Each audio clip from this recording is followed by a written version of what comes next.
बिस्मिल्लाहिर्रहमानिर्रहीम। आज हम इंशाअल्लाह प्रेपोजिशंस के बारे में सीखेंगे। पहले हम ये बताएंगे कि प्रेपोजिशंस क्या होती हैं, what is the definition of prepositions, prepositions से क्या मुराद है, इसकी डेफिनीशन क्या है। फिर प्रेपोजिशंस की टाइप्स को डिस्कस किया जाएगा एग्ज़ाम्पल्स के साथ, इंशाअल्लाह रोज़े रोशन की तरह यहाँ हो जाएगा। उसके बाद फिर एग्जामिनेशन पॉइंट ऑफ व्यू से प्रेपोजिशंस को डिस्कस किया जाएगा।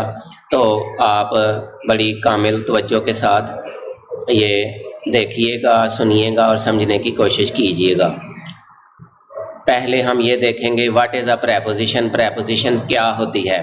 अ preposition is a part of speech, ये अज्जाए कलाम का एक हिस्सा है। पार्ट्स ऑफ स्पीच अज्जाए कलाम को कहते हैं। तो अज्जाए कलाम में से एक पार्ट प्रेपोजिशन भी है, that introduces a prepositional phrase, जो प्रेपोजिशनल फ्रेज को मुतारफ़ करवाती है। तो फ्रेजेस का एक अलहदा लेक्चर हम अपलोड कर चुके हैं, मज़ीद इंशाअल्लाह आपको साथ साथ मैं बताता जाऊंगा। A preposition is a word, preposition एक लफ्ज़ है, यूज्ड जिसे इस्तेमाल किया जाता है बिफोर अ नाउन, नाउन से पहले, और अ प्रोनाउन या प्रोनाउन से पहले। तो जो न्यू स्टूडेंट्स हैं उनके लिए मैं बताना चाहूँगा, नाउन तो कोई भी हो सकता है, नेमिंग वर्ड, मिसाल के तौर पे boy, girl, door, book, table, teacher, ये सारे नाउन्स हैं। और प्रोनाउन क्या होता है, जो नाउन के सब्स्टिट्यूट के तौर पे वर्ड इस्तेमाल किया जाता है, जो नाउन की जगह पर लफ्ज़ इस्तेमाल किया जाता है, उसको हम प्रोनाउन कहते हैं। मिसाल के तौर पे he, she, it, I, we, you और दे, ये सारे प्रोनाउंस हैं। और ये a preposition is a word, preposition एक ऐसा लफ्ज़ है कि दैट इज़ यूज्ड, जो इस्तेमाल होता है बिफोर अ नाउन, नाउन से पहले, और अ प्रोनाउन या किसी प्रोनाउन से पहले इस्तेमाल होता है, टू इंडिकेट, ये ज़ाहिर करने के लिए, प्लेस, इस नाउन की जगह को, डायरेक्शन, इसकी सिमत को, और टाइम या वक्त को। प्लेस यानी ये नाउन की जगह बताती है, प्रेपोजिशन किसी नाउन की लोकेशन बताती है, किसी नाउन का महल वक़ू बताती है, किसी नाउन की प्लेस बताती है, किसी नाउन की जगह बताती है कि इस वक्त नाउन कहाँ मौजूद है। और डायरेक्शन का मतलब है सिमत, ये किसी नाउन की सिमत को बताती है कि इसकी सिमत किस जानिब है, और वक्त बताती है। तो इनको वन बाई वन हम इंशाअल्लाह सीखने की कोशिश करेंगे। For example in the sentence he sat, वो बैठा, ऑन द फ्लोर, फर्श पर, वो फर्श पर बैठा। The word on is a preposition, इसमें ऑन प्रेपोजिशन है, दैट इज़ इंट्रोड्यूसिंग, जो मुतारफ़ करवा रही है the prepositional phrase on the floor. On the floor ये प्रेपोजिशनल फ्रेज है। तो थोड़ा सा मैं आपको बता दूं फ्रेज क्या होती है। Prepositional phrase, it is a group of some words which has no subject and its predicate. Phrase एक ऐसी चंद लफ्ज़ों का ऐसा मजमुआ होता है जिसमें फ़ाइल भी मौजूद नहीं होता, फ़ेल भी मौजूद नहीं होता, बल्कि मफ़ूल भी मौजूद नहीं होता। ये सब्जेक्ट, वर्ब और ऑब्जेक्ट से मुस्तस्ना होती है। अब देखें, ऑन द फ्लोर, फर्श पर, इसमें सब्जेक्ट भी मौजूद नहीं है, फ़ाइल भी मौजूद नहीं है, वर्ब भी मौजूद नहीं है, फ़ेल भी मौजूद नहीं, ऑब्जेक्ट यानी मफ़ूल भी मौजूद नहीं है। तो ये ग्रुप एक अल्फाज का ग्रोह होता है, ग्रुप होता है, जो मीनिंगलेस होता है। अगर इसको सेपरेटली यूज़ किया जाए, अलहदा लिखा जाए, पढ़ा जाए, बोला जाए, सिर्फ इतना कह दिया जाए ऑन द फ्लोर, तो बात समझ में नहीं आती। तो ये किसी सेंटेंस का हिस्सा बनकर अपना मफहूम वाज़े करती है। तो ऑन द फ्लोर ये प्रेपोजिशनल फ्रेज इसलिए है कि इसमें चूँकि इस ग्रुप ऑफ वर्ड्स में प्रेपोजिशन भी मौजूद है, इसलिए इसको हम प्रेपोजिशनल फ्रेज कहते हैं। तो अब हम मज़ीद इसको जानने की कोशिश करते हैं। In English the most used prepositions are, English में जो बड़ी फेमस प्रेपोजिशंस हैं वो ये हैं, ऑफ, इसको ऑफ भी पढ़ते हैं, to, of, to, in, into. In और इनटू में आपको फ़र्क का पता होना चाहिए। जब कोई चीज़ साकिन हो तो उस वक्त इन इस्तेमाल करेंगे। For example there is a little water in the jug, jug में थोड़ा सा पानी है। और इनटू उस वक्त लगाते हैं जब हरकत हो रही हो। फॉर एग्ज़ाम्पल आई थ्रो, मैं फेंकता हूँ, आ स्टोन, एक पत्थर, इनटू वाटर, पानी में। अब देखें ये जो सेंटेंस मैंने लिखा है आई थ्रो या आई थ्रू अ स्टोन, मैंने एक पत्थर फेंका इनटू वाटर, पानी में, तो पत्थर ने चूंकि मूवमेंट की है, हरकत की है, तो इसलिए इनटू आया। तो जब कोई चीज़ साकिन हो, मुतहरक ना हो, तो फिर इन लगाएंगे। और फार है इसी तरह, और विद, ऑन, ये फेमस प्रेपोजिशंस हैं। अब ये हैं प्रेपोजिशंस ऑफ डायरेक्शन। तो प्रेपोजिशंस की एक किस्म वो है जो किसी सिमत को बताती है, डायरेक्शन को बताती है। अब ये सामने आपको ये पिक्चर्स भी नज़र आ रही हैं। तो एक बाल है, तो हम चूँकि बाल ऊपर से नीचे की तरफ आ रहा है, ये देखें, ये बाल ऊपर से नीचे की तरफ आ रहा है, तो हम कह सकते हैं the ball is going downwards, बाल नीचे की तरफ जा रहा है। अब द बाल इज़, इसमें the ball is going upwards, बाल ऊपर की जानब जा रहा है। इस दरमियान वाली पिक्चर में थ्रू लिखा हुआ है। The ball is passing through the pipe, बाल पाइप में से गुजर रहा है, तो थ्रू का लफ्ज़ आएगा। He was passing through the jungle, वो he was passing through the jungle, वो जंगल में से गुजर रहा था।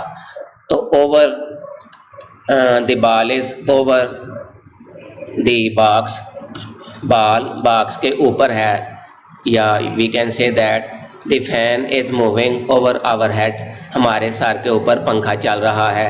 इसी तरह ये पास्ट प्रेपोजिशन है।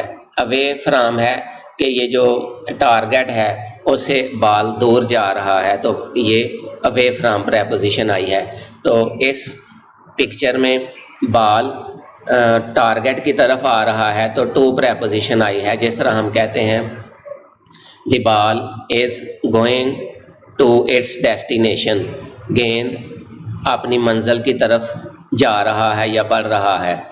अब देखें अराउंड है ये वाली प्रेपोजिशन, अराउंड, तो जब बाल इसके इर्द गिर्द सर्कुलेट करेगा तो हम अराउंड प्रेपोजिशन लगाएंगे। फॉर एग्ज़ाम्पल इस पिक्चर में देखें तो हम इसका इस तरह सेंटेंस बनाएंगे, the ball is revolving around the box, या इसी तरह the sun revolves around the sun, ज़मीन सूरज के गिर्द गर्दिश करती है।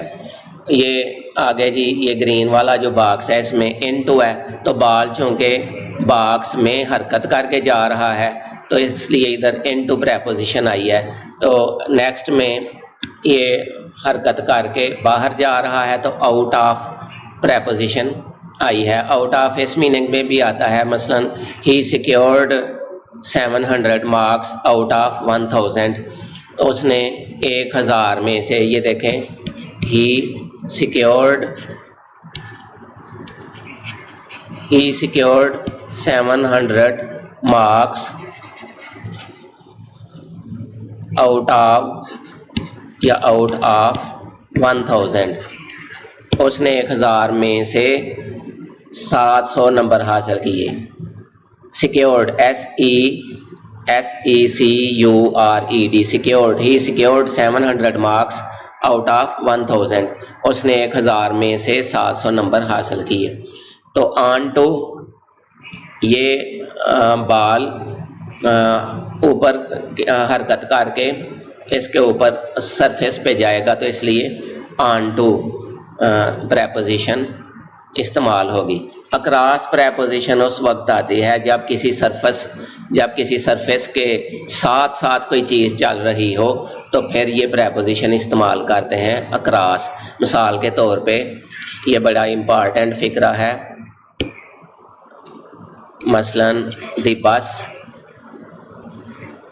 Was running across the road. मैं लिख देता हूँ द बस was going, बस जा रही थी, अक्रॉस द रोड, सड़क के साथ साथ। इसी तरह इस एग्जाम्पल को देखें, the ball is running across the surface. The ball is running across the surface। गेंद सतह के साथ साथ चल रहा है या जा रहा है। along, ये नेक्स्ट आगे प्रेपोजिशन है along। तो along का मतलब होता है साथ साथ कोई जा रहा हो। इसकी इस तरह एग्जांपल बनाई जा सकती है, मसलन he was walking along the road, वो सड़क के साथ साथ चल रहा था।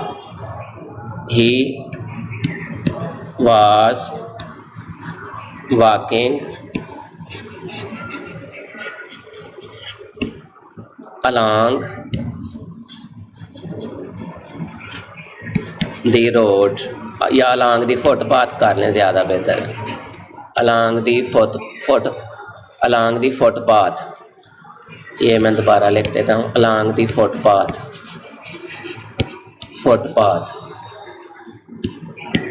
ही वाज वॉकिंग, वो चल रहा था, अलॉन्ग द फुटपाथ के साथ साथ। इसी तरह अगर बॉल वाली एग्जांपल को देखें, the ball is running along the blocks, ball blocks के साथ साथ दौड़ रहा था या जा रहा था। तो ये ऑन, जब किसी सरफेस के ऊपर कोई चीज़ होती है तो ऑन लिखते हैं। मिसाल के तौर पे the book was on the table, किताब मेज़ पर थी। और जब किसी सतह से नीचे की तरफ जा रही है कोई चीज़, मसलन ऊपर से सरफेस से नीचे की तरफ इधर पहुंच गई है, जिस तरह ये सामने एग्जांपल पिक्चर में आपको नज़र आ रहा है, बॉल ऊपर से निकल के नीचे की तरफ चला गया है, तो ये लिखेंगे आप इसको यूँ भी कह सकते हैं, the ball is not on the block या ऑन दी बॉक्स। और ये भी लिख सकते हैं the book is of the box. तो इस तरह एग्जांपल्स बनाई जा सकती हैं। नेक्स्ट देखें, प्रेपोजिशंस ऑफ प्लेस। तो प्रेपोजिशन प्लेस को भी बताती है, जगह को बताती है। ये मैं लिख देता हूँ, लोकेशन। लोकेशन क्या होता है? महल वकूअ।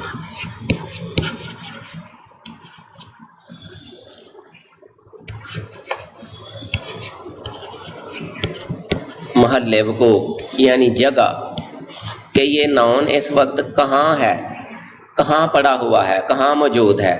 तो प्रेपोजिशन ऑफ प्लेस किसी नाउन की लोकेशन बताती है, जगह बताती है, महल वकूअ बताती है कि नाउन किधर है, कहाँ मौजूद है।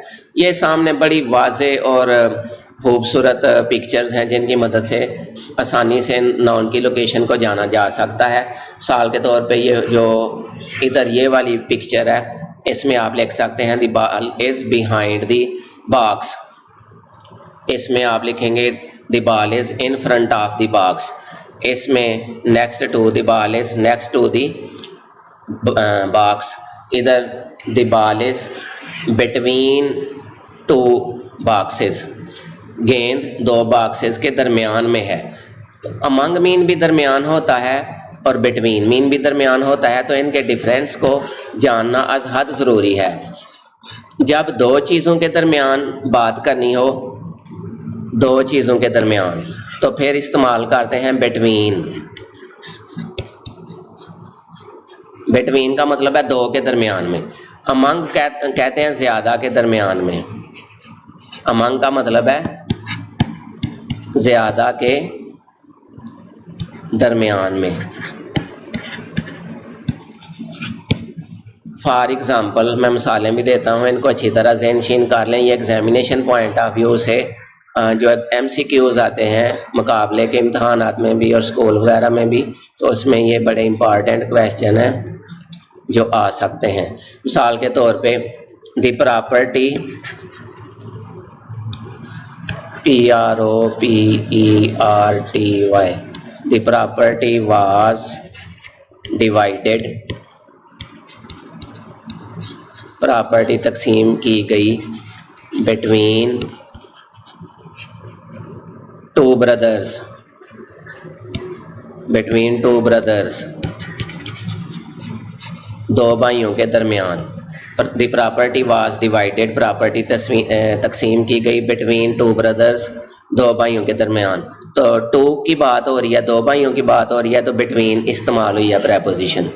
और अमंग क्या होता है? अमंग उस वक्त हम लगाते हैं जब दो से ज़्यादा की बात हो रही हो। मिसाल के तौर पे ये सेंटेंस देखें, द प्रिंसिपल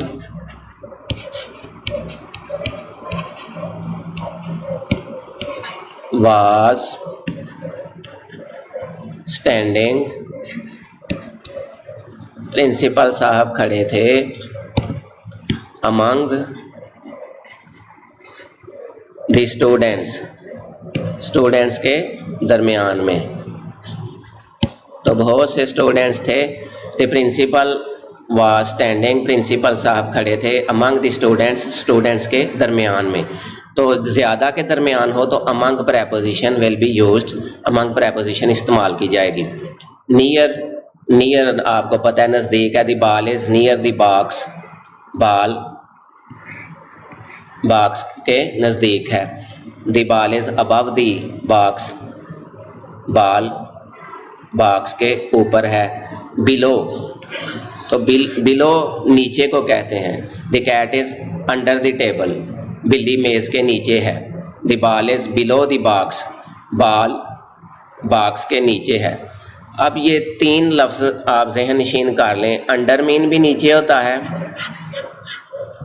बीनीथ मीन भी नीचे होता है, और बिलो मीन भी नीचे होता है।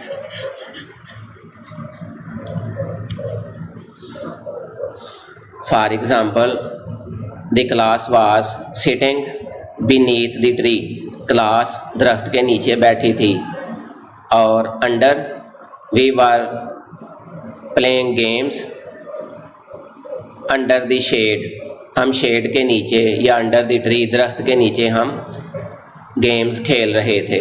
और the ball is lying below the box, ball box के नीचे पड़ा है।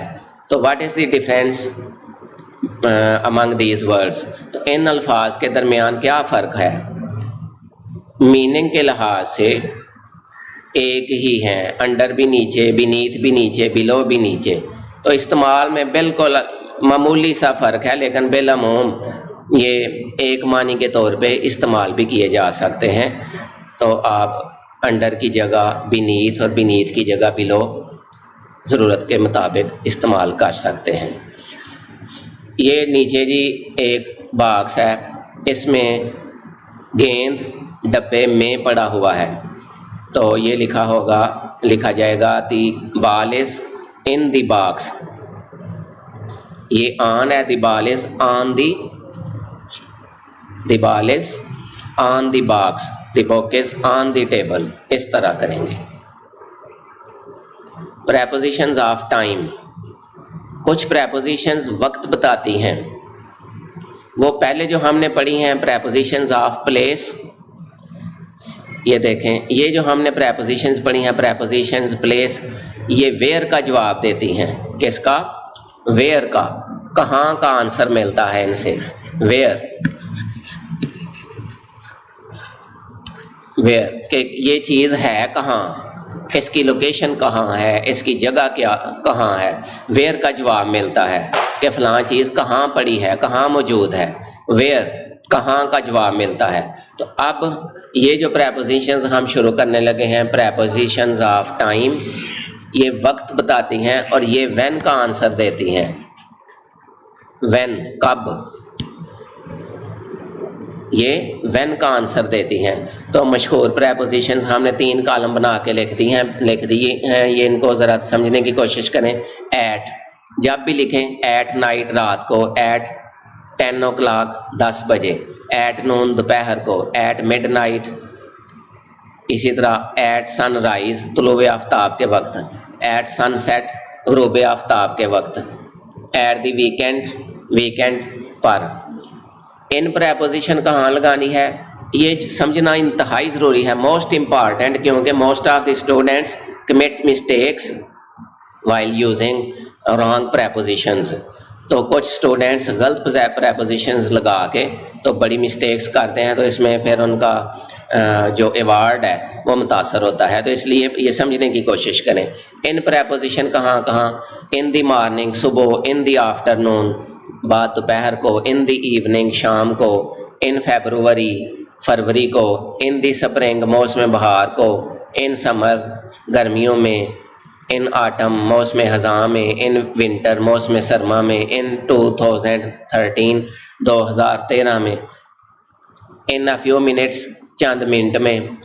ऑन प्रेपोजिशन कब लिखेंगे, ऑन संडे, ये वाली ऑन प्रेपोजिशन, ऑन संडे इतवार को, इस तरह on Tuesday, on Wednesday Wednesday बुध को, ऑन मंडे मॉर्निंग, इसी तरह ऑन अ हॉलीडे छुट्टी को, ऑन मई 5 मई को। तो इस तरह ये प्रेपोजिशंस हैं। अब हम इनकी एग्जांपल्स को देखते हैं, बल्कि एग्जांपल्स मैंने साथ साथ बता दी हैं। अब here are some compound prepositions. तो कुछ कंपाउंड प्रेपोजिशंस होती हैं, यानी वो सिंगल वर्ड नहीं होता बल्कि it is a group of words. तो जो प्रेपोजिशंस पूरे ग्रुप पर मुश्तमिल होती हैं या चंद अल्फाज पर मुश्तमिल होती हैं उनको कंपाउंड प्रेपोजिशंस कहा जाता है। मिसाल के तौर पे अकॉर्डिंग टू के मुताबिक, इंस्टेड ऑफ की बजाय, ऑन अकाउंट ऑफ के बलबोते पर, प्रियर टू पहले, बिकॉज ऑफ की वजह से, बाय मीन्स ऑफ के ज़रिए से। तो इस तरह बाकी प्रेपोजिशंस भी आप देख लें और इनका स्क्रीनशॉट ले लें। कोई क्वेश्चन करना हो, किसी की समझ ना आए तो आप कमेंट में मुझसे पूछ सकते हैं, इंशाअल्लाह आपको आंसर देने की भरपूर कोशिश की जाएगी। अब हम इनकी एग्जांपल्स देखते हैं जो कंपाउंड प्रेपोजिशंस हैं। Examples of compound prepositions. पहले ये जो मैंने बैक स्लाइड पे आपको इंट्रोड्यूस करवाई हैं प्रेपोजिशंस, इन्हीं की चंद एक एग्जांपल्स इधर आपको दिखाने लगा हूँ। He is taking the examination, वो इम्तहान की तैयारी कर रहा है। He is taking the examination, वो इम्तहान दे रहा है। टू टेक एग्जामिनेशन, इम्तहान देना। अच्छा, इसमें उल्ट होता है, टेक मीन लेना होता है, लेकिन इम्तहान देना ये होता है टू टेक एग्जामिनेशन, इम्तहान देना, और टू गिव एग्जामिनेशन, इम्तहान लेना।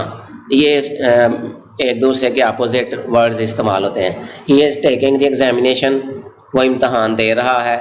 इन फ्रंट ऑफ, ये इन फ्रंट ऑफ कंपाउंड प्रेपोजिशन है। इन फ्रंट ऑफ के सामने, इन फ्रंट ऑफ माई स्कूल, मेरे स्कूल के सामने। आई एम प्रिपेयरिंग, मैं तैयारी कर रहा हूँ। फॉर माई टेस्ट, आपने टेस्ट की। अकॉर्डिंग टू, अकॉर्डिंग टू ये कंपाउंड प्रेपोजिशन आ गई है। अकॉर्डिंग टू के मुताबिक, according to the new paper scheme, नई पेपर स्कीम के मुताबिक। इशूड, जिसे इशू किया गया है, बाय द बोर्ड, बोर्ड से, जिसे गुजरांवाला बोर्ड या किसी बोर्ड ने भी इशू किया है, जारी किया है, उसके मुताबिक, अकॉर्डिंग टू के मुताबिक। He is paying full attention, वो मुकम्मल तवज्जो दे रहा है, भरपूर तवज्जो दे रहा है। To MCQs, multiple choice questions की तरफ। इंस्टेड ऑफ, की बजाय। इंस्टेड ऑफ कंपाउंड प्रेपोजिशन है चूँकि ये 2 वर्ड्स पर मुश्तमिल है। इंस्टेड ऑफ लॉन्ग क्वेश्चंस, लंबे सवालात की बजाय, या इंशाइया तर्ज के जो सवालात हैं उनकी बजाय। शी स्टूड फर्स्ट, वो उसने पहली पोजीशन हासिल की। इन हर क्लास, अपनी क्लास में। बिकॉज ऑफ, की वजह से। बिकॉज ऑफ, की वजह से। बिकॉज ऑफ कंपाउंड प्रेपोजिशन है क्योंकि ये 2 अल्फाज पर मुश्तमिल है। जब 2 या 3 अल्फाज पर मुश्तमिल होगी कोई प्रेपोजिशन या ज़्यादा अल्फाज पर, तो इसको हम कंपाउंड प्रेपोजिशन कहेंगे। बिकॉज ऑफ हर एक्सीलेंस, अपनी एक्सीलेंस परफॉर्मेंस की वजह से, अपनी शानदार कारकर्दगी की वजह से उसने पहली पोजीशन क्लास में हासिल की। I have one the match, मैं मैच जीत चुका हूँ। ऑन अकाउंट ऑफ, के बलबोते पर। On account of my skills, अपनी स्किल्स की या महारतों की वजह से, या अपनी स्किल्स के बलबोते पर। A preposition indicates a relation, तो प्रेपोजिशन पहले हमने बताई कि ये प्लेस को बताती है, यानी वेयर का जवाब देती है। फिर हमने प्रेपोजिशंस ऑफ टाइम बताई कि जो व्हेन का जवाब देती हैं, वक्त बताती हैं, व्हेन का आंसर मिलता है। अब ये तीसरी कैटेगरी है, अ प्रेपोजिशन इंडिकेट्स, प्रेपोजिशन शनाख्त करती है अ रिलेशन, ये रिलेशनशिप बताती है, एक ताल्लुक बताती है। बिटवीन थिंग्स, चीज़ों के दरमियान। मैंशनड, जिनको जो मज़कूर होती हैं, जिनका जिक्र किया गया होता है। इन अ सेंटेंस, किसी फ़िक्रे में। तो प्रेपोजिशन चीज़ों के दरमियान एक ताल्लुक बताती है, या नाउन्स के दरमियान, प्रोनाउंस के दरमियान, या चीज़ों के दरमियान एक रिलेशनशिप बताती है, एक रिलेशन कायम करती है, एक ताल्लुक बताती है। Words followed by two preposition. अब ये मोस्ट इम्पॉर्टेंट वर्ड्स मैंने इधर लिख दिए हैं, जो अक्सर पेपरों में आते हैं। आप कोई भी अप टू डेट पेपर देखें, पुराना पेपर देखें, बोर्ड लेवल का, हाँ वो मैट्रिक लेवल का हो, इंटरमीडिएट लेवल का हो, या पब्लिक सर्विस कमीशन का हो, तो अगर उसमें कोई प्रेपोजिशन आएगी तो इनमें से अक्सर प्रेपोजिशंस आप देखेंगे कि वो पेपरों में आती हैं, इसलिए इनको अच्छी तरह समझें। वर्ड्स ये वो अल्फाज हैं फॉलोड बाय टू प्रेपोजिशन, जिनके बाद हमेशा टू प्रेपोजिशन लगाते हैं। ये वो अल्फाज हैं जिनके बाद हमेशा टू प्रेपोजिशन आती है। तो साथ साथ आपको ये भी बताता चलूँ, पहले आपको बताया था कि टू के बाद जब भी वर्ब लगाएं, टू के बाद नहीं, कोई भी प्रेपोजिशन है उसके बाद जब भी वर्ब लगाएं तो उसको आईएनजी वाली फॉर्म में लगाएं। लेकिन टू इससे मुस्तस्ना है, क्योंकि टू और आईएनजी एक ही चीज़ है। To is equal to ING, to is equal to ING.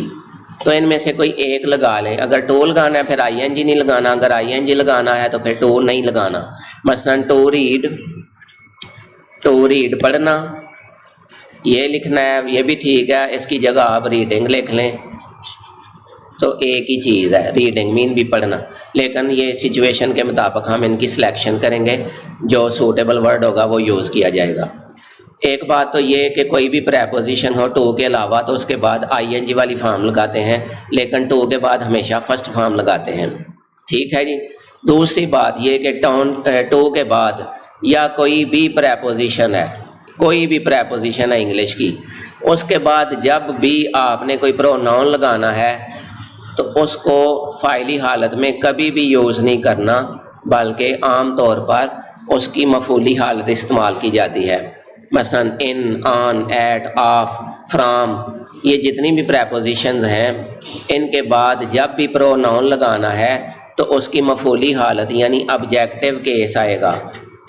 Objective case क्या आएगा? ऑब्जेक्टिव केस यानी प्रोनाउन की मफूली हालत, मफऊली हालत।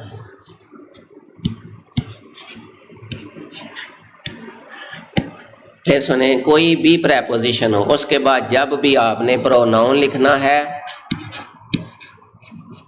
अब आप पूछेंगे जी प्रोनाउन क्या होता है?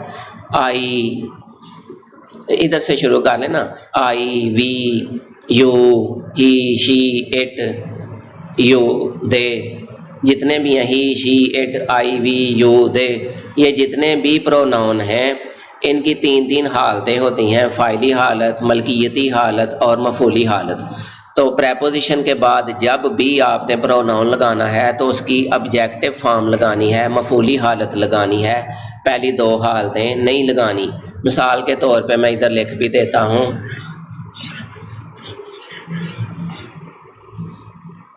पैसे वाइज में आप देखें ना, a letter is written by him, a letter is written by us, तो बाय प्रेपोजिशन है तो उसके बाद अस आया, ठीक है ना, यानी तीसरी हालत। ये देखें जी, टू के बाद ऑफ के बाद, फ्राम के बाद, या और जितनी भी प्रेपोजिशन हैं उनके बाद अगर आपने प्रोनाउन लगाना है, मसलन ही नहीं लग सकता, हिज नहीं लग सकता, बल्कि हिम आएगा। इसी तरह दे नहीं लगेगा, देर नहीं लगेगा, बल्कि देम इस्तेमाल होगा। इसी तरह वी आवर नहीं लगाएंगे बल्कि अस लगाएंगे। To us, of us, from us. ठीक है जी, तो ये बता रहा था। तो अब हम आते हैं अपने टॉपिक की तरफ। तो टॉपिक हमारा चल रहा था कि ये वो अल्फाज हैं जिनके बाद हमेशा टू प्रेपोजिशन इस्तेमाल की जाती है।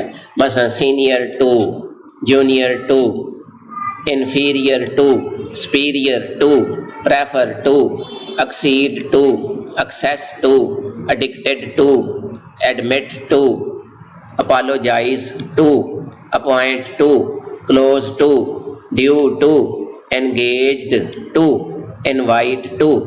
तो जितने भी ये वर्ड्स हैं इनके बाद हमेशा कौन सी प्रेपोजिशन लगानी है? टू।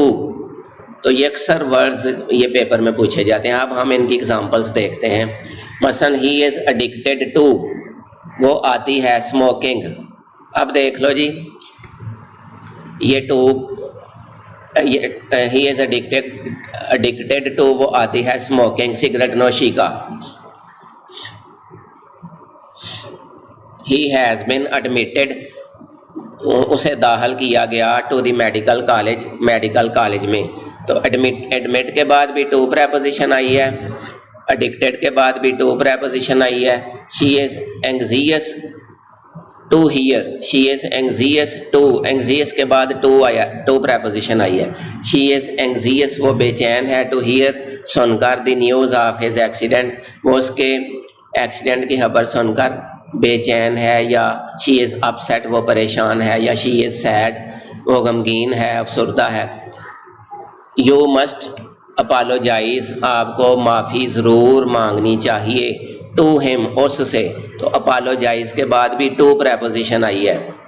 ही वाज अपॉइंटेड, उसे मुकर्रर किया गया या उसकी अपॉइंटमेंट की गई। To the post of a clerk, post of a clerk, clerk की पोस्ट पर। तो इसके बाद अपॉइंट के बाद भी टू प्रेपोजिशन आई है।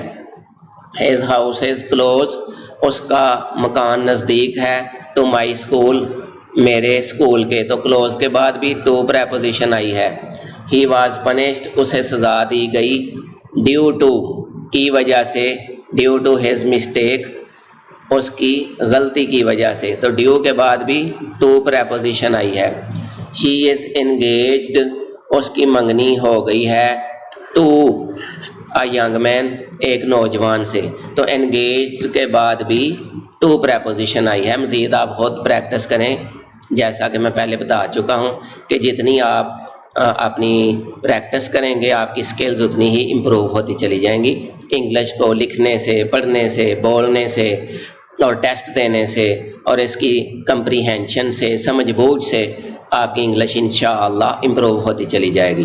कोई क्वेश्चन हो तो आपके क्वेश्चन को इंशाअल्लाह, अगर रेलेवेंट क्वेश्चन होगा तो कोशिश करेंगे उसका भरपूर कमेंट में आंसर दें। Thanks for watching.